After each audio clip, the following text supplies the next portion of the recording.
कुछ लोग कह रहे हैं नीतीश कुमार जिंदाबाद, कुछ लोग कह रहे हैं सम्राट चौधरी जिंदाबाद, कुछ लोग कह रहे हैं कि कहां गया चिराग पासवान जो अपने आप को पासवानों का मसीहा समझता था। मैं चाहता हूं कि सबसे पहले ये रिपोर्ट देखिए।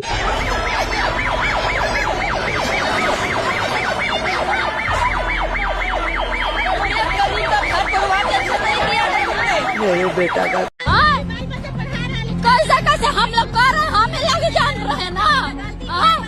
जब इतना उसको करना ही था तो काहे ले वोटर लिस्ट बनाया, होल्डिंग टैक्स ले रहा है, बिजली बिल दे रहा है, सब कहा दिया। नहीं रहेगा कोई योजना, हम लोग को बदवा है, मेरा हाय लगेगा, हम गरीब आदमी के हाय लगेगा।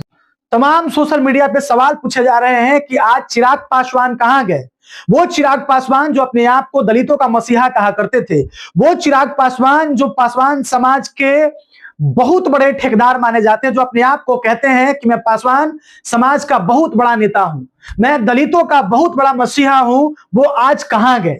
150 से ज्यादा पासवान समाज के घरों को जमींदोज कर दिया गया है, उनके घरों पर बुलडोजर चला दिया गया है, पासवान समाज के लोगों को घर से बेघर कर दिया गया है और पासवान समाज के लोग, महिलाएं चीख रही हैं, चिल्ला रही हैं, रो रही हैं और कह रही हैं कि कोई आकर मुझे बचा ले, मेरे घर को बचा ले, लेकिन कोई आज बोलने नहीं जा रहा है। आज तक चिराग पासवान का एक स्टेटमेंट तक नहीं आया है, चिराग पासवान ने एक शब्द नहीं बोला है। लगातार पासवान समाज के घरों को तोड़ा जा रहा है, लगातार गरीबों के घरों को तोड़ा जा रहा है, लगातार दलितों को घर से बेघर किया जा रहा है, लेकिन आज तक एक स्टेटमेंट चिराग पासवान का नहीं आया है। लगातार तमाम लोग सोशल मीडिया पे सवाल पूछ रहे हैं। मैं आपको बता दूं कि जीतन राम मांझी पे भी सवाल उठ रहा है। लोग कह रहे हैं कि जीतन राम मांझी अपने आप को मांझी समाज का बहुत बड़ा नेता मानते थे, अपने आप को मांझी समाज का बहुत बड़ा ठेकेदार मानते थे। वो कहते थे कि मांझी समाज का मैं सबसे बड़ा नेता हूं और मांझी जाति के लिए मैं सोचता हूं। कहां गए वो जीतन राम मांझी जो बहुत बड़े परिवारवादी हैं, जिन्होंने सारा टिकट अपने परिवार में बांट दिया, जिन्होंने अपने बहू को विधायक बना दिया, जिन्होंने अपने बेटा को मंत्री बना दिया, जो खुद केंद्र सरकार में मंत्री हैं, जो समधिनी को विधायक बना देते हैं। हम आपको बताते चले कि सरकार ने वादा किया था, पिछले चुनाव में भी वादा किया था सरकार ने कि हम उन गरीबों को, उन भूमिहीनों को जमीन देंगे, लेकिन आज तक सरकार अपने वादों पर अमल नहीं कर सकी, यानी कि अमल नहीं कर सकी। आज तक सरकार ने अपना वादा पूरा नहीं किया। और मैं आपको बता दूं कि बिहार में ऐसे लाखों घर हैं जो कहीं ना कहीं या तो दूसरे के जमीन में लोग घर बना रखे हैं या सरकारी जमीन में अपना घर बना करके अपना जीवन यापन करते हैं। ऐसे लाखों नहीं बल्कि करोड़ों घर हैं बिहार में जिनके पास जमीन नहीं है, जिनके पास अपना घर नहीं है और वो कहीं ना कहीं सरकारी जमीनों में अपना घर बना करके रहते हैं। यदि उनके घर को तोड़ा गया तो बिहार में त्राहिमाम होने जा रहा है।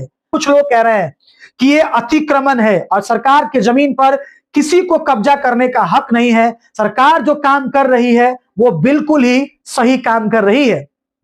कुछ लोग तो ये भी कह रहे हैं कि तेजस्वी यादव यदि आज मुख्यमंत्री होते तो आज इनका ये हाल नहीं होता।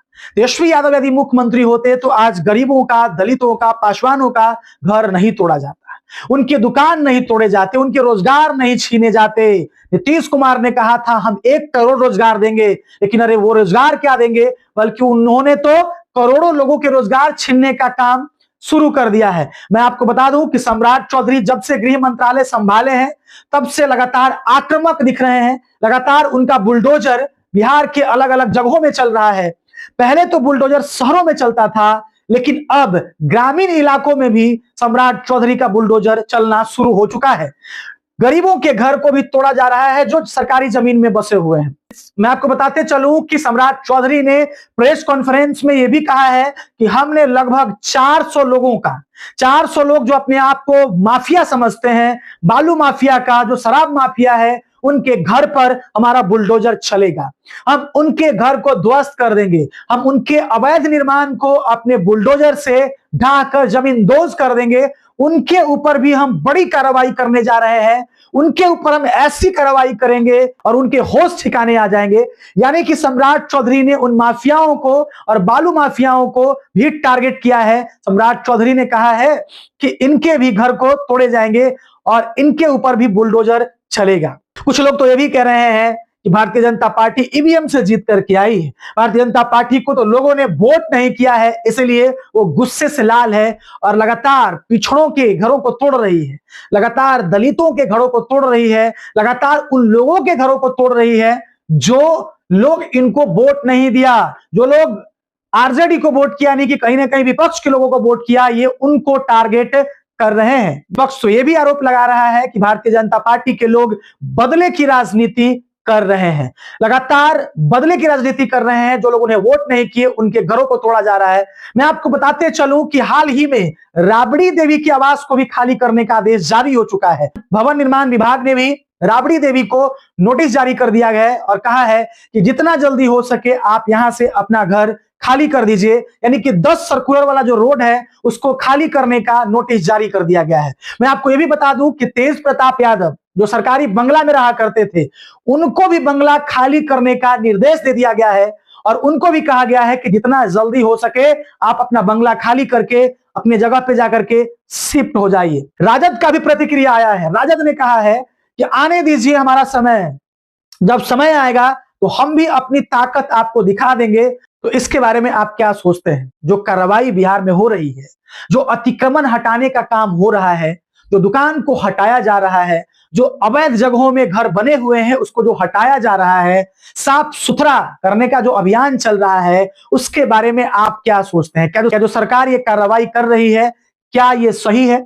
सम्राट चौधरी ने कहा है कि लगभग 7 शहरों को हम ग्रीन फील्ड बनाएंगे, यानी कि साफ सुथरा एक शानदार शहर बनाने का काम करेंगे। इसमें सोनपुर है, सीतामढ़ी है और पटना है और कई ऐसे शहर हैं जिसको सम्राट चौधरी ने कहा है कि हम इन्हें ग्रीन फील्ड बनाएंगे और एक शानदार शहर बनाएंगे कि लोग इसे देखते रह जाएंगे।